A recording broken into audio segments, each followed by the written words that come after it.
On this episode of Militaria at the museum, we'll look at a model ship of a Flower-class corvette and learn about the woman to whom it was gifted. Then, we'll compare the first ever flight simulator with a more technically advanced post-World War II design. Lastly, we'll review a letter that was penned by a historical figure who tended to wounded soldiers during the Crimean War and went on to revolutionize nursing. Beyond museum exhibits lies a hidden realm of archived artifacts that hold the keys to unlocking intriguing stories from the past.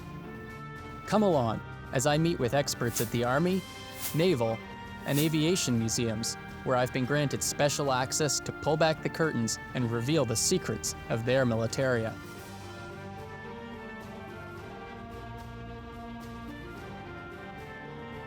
My name is Sandy Hiltz, and all my life I've been captivated by military history. Now, I have the rare opportunity to explore a collection of fascinating military artifacts on Militaria at the museum. Expert Rick Sanderson at the Naval Museum has a one-of-a-kind model of the HMCS Spikenard to show me. With the model comes an intricate story of the fascinating woman who owned it, Geraldine Milthorpe, and her brother, Lieutenant Patrick Milthorpe, who lost his life aboard the Spikenard when it was sunk while escorting a convoy.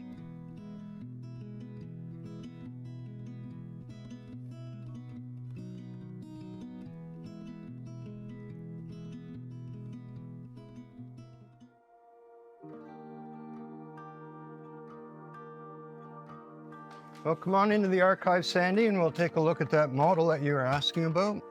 Oh, that would be great. Now, I know that you have the model here, Rick, but I was wondering how it came to be at the museum. Well, there's a long story and a short story. And shorter story is that the owner of the model contacted Marilyn Gurney, the previous director of the museum, in 1987, and said that she had the model. Her brother had served on board, and she thought the model should be coming to the museum. Rick, how did Geraldine, who donated the model to the museum, come to have it in the first place? Well, her brother was a lieutenant on board this ship, the Spikenard, HMCS Spikenard, and the ship was torpedoed, and all but 8 of the crew members were lost, including her brother. HMCS Spikenard was a member of the Newfoundland Escort Force, and it was sailing out of St. John's, Newfoundland as an escort, and her duty was to hunt submarines and protect the convoy. And 1941, it was destroyer escort between St. John's, Newfoundland and the mid-Atlantic point, where they would transfer the escorts over to vessels coming from the east. And so it was on its 6th convoy escort, I believe, when it was hit by a torpedo. It was the lead ship, and it was sunk almost immediately. And the other escorts did not realize that it was gone because there was another Norwegian freighter very close by that was torpedoed at the same time. So when they finally got around to realizing that ship was not answering its call sign, then some of them turned around, came back, and they found 8 out of the 64 crew members. Rick, what can you tell me about Geraldine, who donated the model to the museum? Geraldine Milthorpe had a distinguished Second World War career herself, but she had this model made for a totally different reason. And Geraldine, at the beginning of the war, she volunteered to join the Wrens, the Women's Royal Naval Service in England, the Royal Navy. She was actually recruited into OSS, which is the Overseas Spy Service. She was let off of a submarine 2 miles off the coast of France, and she swam to France. She was captured by the Gestapo. She was able to escape, and there may have been some help from the French resistance. Don't know that part, but she did make her way back to England, and she joined the WRNS, and she was sent to South Africa on a troop ship. And on the way down there, just off the coast of Africa, that ship was torpedoed and sunk. And she was one of 3 out of 40 women on board that ship that survived. She made her way back to England, and then sometime later, a couple of months later, a petty officer who was the brother of the Royal Navy member that she rescued, he came across her. They met on some other circumstance, and he said, "What can I do for you? Anything." And she said, well, you can make me a model. You can find a model, someone to make a model of my brother's ship. And that's Spikenard. Rick, it was, of course, not Geraldine who had a direct involvement with this ship. It was her brother. What do we know about him? His name was Lieutenant Patrick Milthorpe, and he was 31 when he died on board this ship. He had emigrated to Victoria, and there were a couple of guys from BC who were on board the ship. Both were lost, and he was a yachtsman during his previous life in England. And so anybody who had naval experience of any sort, a marine experience of any sort, when they joined the reserves, they were put into what was called the Royal Canadian Naval Reserve. And these tended to be people who would be made officers because they knew how to run a ship. And he was second in command of this vessel. Rick, do we know who made the model for Geraldine? We do know that it was a petty officer who was the brother of the man that he saved, or she saved rather, but we don't know his name. And it also tells a larger story that is connected to Canadians operating out of Newfoundland, what was called Newfie at the time. Spikenard has a little odd kind of connection. There's a club in Newfoundland which still exists, which is called the Crow's Nest. And it was being built as a place where merchant vessel commanders and naval vessel commanders could get together, get to know each other. And there was a number of Canadian vessels, captains that were in the club while it was still under construction. So there's spikes and nails all over the place. And they had a competition to see who could drive a nail into a floorboard as quickly as possible. And so the captain of this vessel was able to win that competition, and the spike stayed in that floor until the vessel was sunk 2 weeks later on convoy. And it's a wonderful story of the Milthorpes, the Spikenard, and the Canadian Navy operating out of Newfoundland. Rick, I know that the model was here at the museum before you became curator, but I wanted to know how it came to your attention. A gentleman came in and he said, I'd like to see the model of the Spikenard. And it's unusual to find somebody or meet someone who wants to see a specific object unless they donated it or their family donated it. And I pointed the model out to him and he was very, very pleased to see it. Rick, this is one of those instances in which this model without the story would be of very little consequence, but the connection to Geraldine and her brother and the Spikenard itself really does make this an incredibly valuable piece of history. I agree with that entirely, and almost everything that's in the collection has a backstory on it, and it would be nice to somehow present those backstories. With social media, you can do that to a certain extent, but some of these stories are very long and very convoluted and kind of exciting in their own right. You know, Oh, absolutely. It's nice that the material is preserved for all time in this collection. It's never going to go anywhere else. No, and there certainly is a lot to unpack here, particularly with Geraldine's whole story Yes, of the war effort. Exactly, yes, yeah. Absolutely. Well, it's been a pleasure looking at it. Thank you, Rick. I'm glad you enjoyed it. Up next, I'll visit the Aviation Museum, where I'll see the first ever flight simulator and discuss how simulators evolved to replicate the cockpits of different aircraft.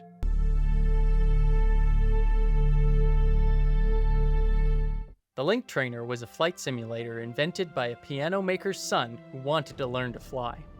Once militarized, it evolved into various simulators modeled after specific aircraft and was used to train pilots for war. Mark People of the Aviation Museum is going to show me a Link Trainer and one of its successors.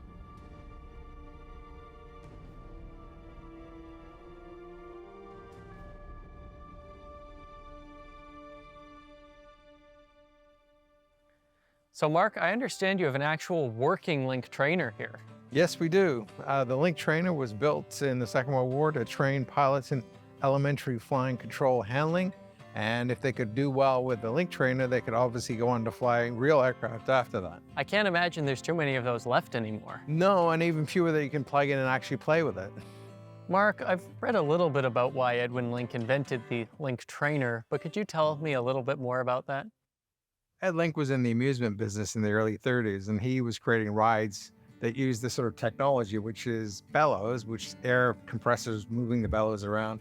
In 1940, they decided that they actually build these in Canada, in a place called Gananoque in Ontario.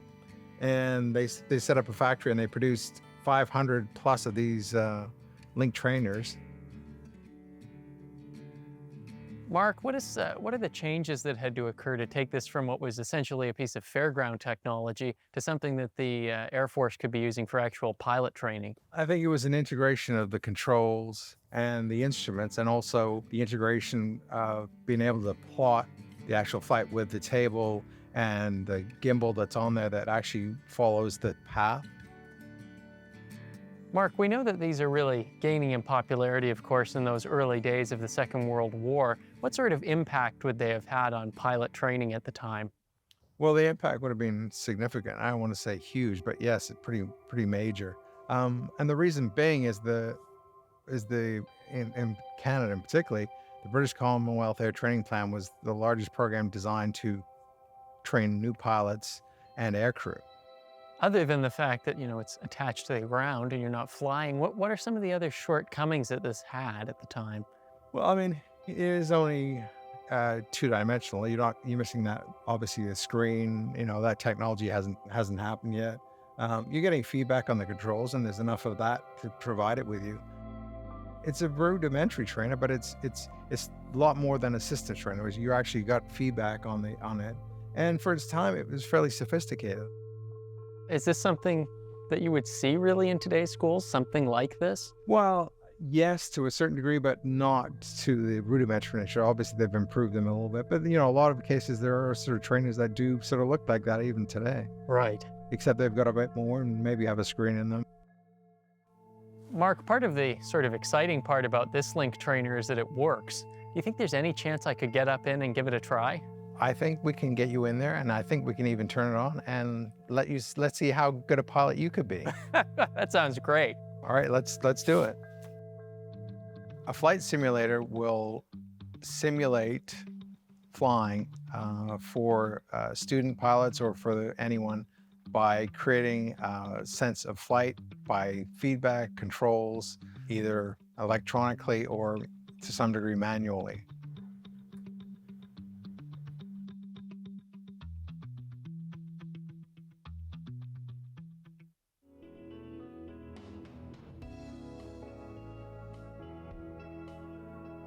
I should have got you to tell me how this actually works, Mark. It's a bucking bronco. Pull back on the controller stick.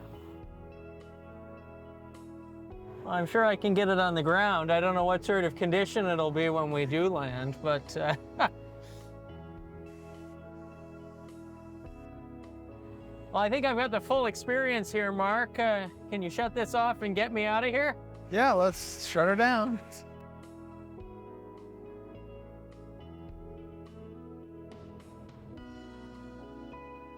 So what do you think, Mark? Would I have gotten a passing grade on that? I think so. The sweat's coming though. That's the true indication of how you did, how sweaty you become.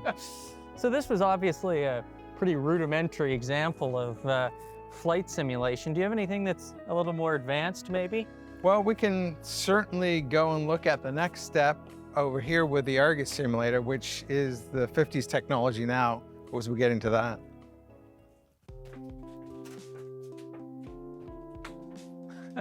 It's pretty different from the Link, isn't it, Mark? Yes, a lot more complex. And there's a bit more headroom.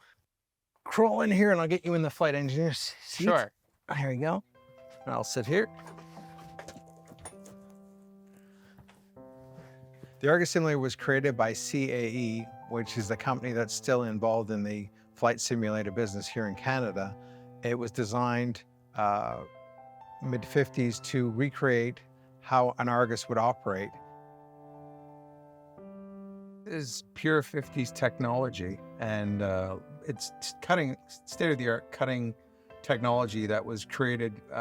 This is the Canadair CP-107 Argus, which was aircraft designed in Canada to hunt anti-submarine patrols and work long-range patrols off the coast of Canada. The integration of this is educating and training a crew, not just the pilot and a co-pilot. Now you're integrating that crew with an engineer and the engineer panel. What really strikes me is the amount of innovation from the Link to this, and it's really not that long a time frame we're talking about.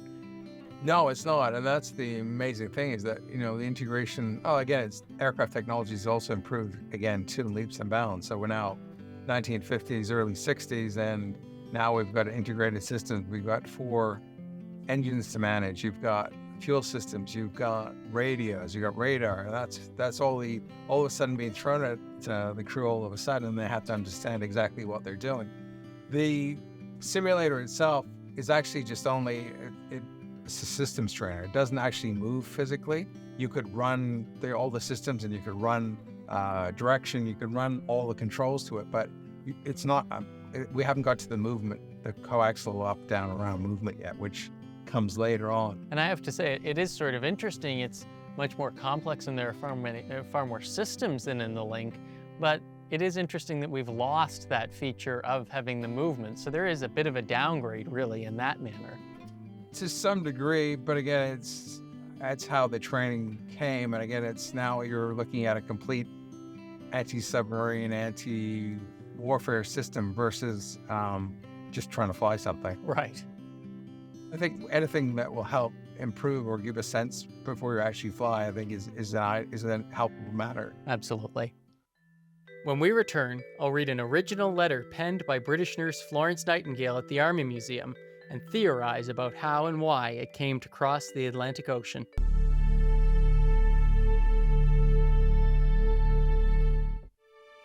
Today at the Army Museum, Shara Kingston has a very special letter for us to read. The letter was written by the founder of modern nursing, Florence Nightingale. Nightingale wrote thousands of letters in her lifetime, but I'm interested in discovering who this one was addressed to and how it arrived at the museum.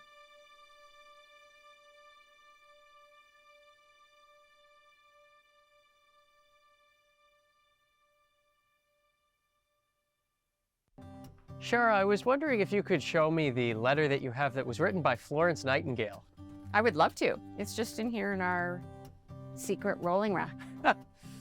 My goodness, there's so many nooks and crannies in this place. You must get lost sometimes in here.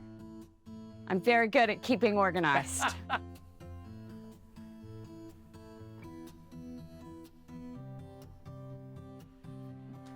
Well, you do always seem to know exactly where everything is. It amazes me. Data management, yes.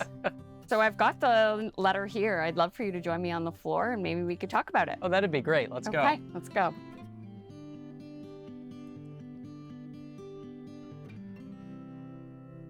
Shara, what do the contents of this letter refer to? So this letter was written to a Professor Longmore, and Nightingale refers to her story, Life of Gordon. It appears by the letter that she sent a copy to Professor Longmore, and Professor Longmore then passed it out to a number of his soldiers who were recovering as a work of fiction for them to read, something to kind of occupy them. Right. Yeah, and so she was thanking him for doing so, and if he needed any more, she would send them. Florence Nightingale was born in 1820 and lived until 1910. I would say she was a maverick of medicine and hospital organization in a time when women didn't really have a lot of authority. So Florence Nightingale, of course, someone that I would certainly consider to be a household name, but many people may not really be familiar with anything much more in detail about her. What can you tell us about Florence Nightingale? First of all, she was a British woman born in 1820, so at the beginning of the Victorian period. She was upper class, so like most young girls of that period, did her sewing and got prepared to marry and was told basically that that was her lot in life. Right. And then her lot changes because she was ambitious. Shara, beyond the letters, what is Nightingale known for? What is her legacy? Sure. So it has been said that she is sort of the pinnacle of nursing. What she was really good at was administrating, creating systems, and then disseminating that information and making sure they were cleared. Really? Yeah, so her She wrote a number of journals, notes on nursing, notes on hospitals, and it was very much a to-do list of this is how a hospital should be run, this is what nurses should do. She wrote to a lot of people to uphold those standards, and it was her sitting down at night and saying, I do not care for this standard, we should be here, and sending those on to her friend the Queen or anyone in Parliament. Now she goes to Turkey and she basically flips the military hospital in Turkey on its head. Really? So when she gets into this hospital in Turkey and starts kind of going through her routine, the mortality rate drops from 42% to 2%. This woman came into helping out of a genuine love of helping people, and then ended up moving into an area of sanitation when most women wouldn't touch dirty bodies, never mind dirty floors. And this was a Victorian woman that just wasn't done. And she ended up, I would say, revolutionizing military as well as regular hospital service and nursing in general. Sure, of course, a large part of Nightingale's life was spent bedridden. What was it that caused her to have this condition? Well, she had a couple of conditions. So she had what we might call like a scoliosis of the spine. She had some serious issues with her spine, which is why she was often laying down. And then she also had an infection in the lungs. Even while she was fighting through it post-Crimea, she's part of commissions, she's writing reports about what went wrong, she's writing her own pieces of work that still get used as nursing texts today. Really? Yeah. That's so incredible. She's sick, but she still pushes through. Right. Shara, do we have any sort of leading theory as to how the letter made its way to Canada? I don't. I know that obviously we've served in several wars where we've been over in England. So I can imagine that maybe a nurse brought it back or something to that effect, but we don't really know. And she wrote to so many people that I'm guessing the spider web of her letters has grown. Right. It was donated by someone in 1963 who lived in Windsor, Nova Scotia, and we don't know much about that donor, but this is all they donated, which leads me to believe that they knew that this was an important artifact. You mentioned that you have already tried to research the professor to whom the letter was written, and the story even mentioned in the letter, and haven't gotten anywhere so far. So do you think there's anything else that could really be done, or is it just a matter of waiting to see if something comes along at some point? I think the only thing that could be done at this point is going back to our donor information. Now, that was before I was even born. Right.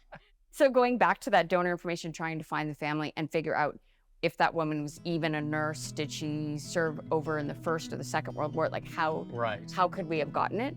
And possibly follow that lead. But that's a lot of work for a small community museum. Shara, thank you for allowing me the opportunity to see this letter and taking it out of the archives. It's been quite a privilege to be able to see and stand here with a letter that was written by such a famous character as Florence Nightingale, and to be able to go back and explore a bit more about her story. I'm happy to share it. Thank you for coming. It's been my pleasure. Florence Nightingale's contribution to military history, telling officers what they should do. She became known within the officer crowd to be a disturber and a disruptor, and they tried to have her removed. Whereas she had enough people in the high places that she was able to stay and made some very positive contributions. Having special access to go beyond museum exhibits reveals some of history's best kept secrets and most interesting stories. Thank you for joining me in this exploration of military artifacts on another episode of Militaria at the museum.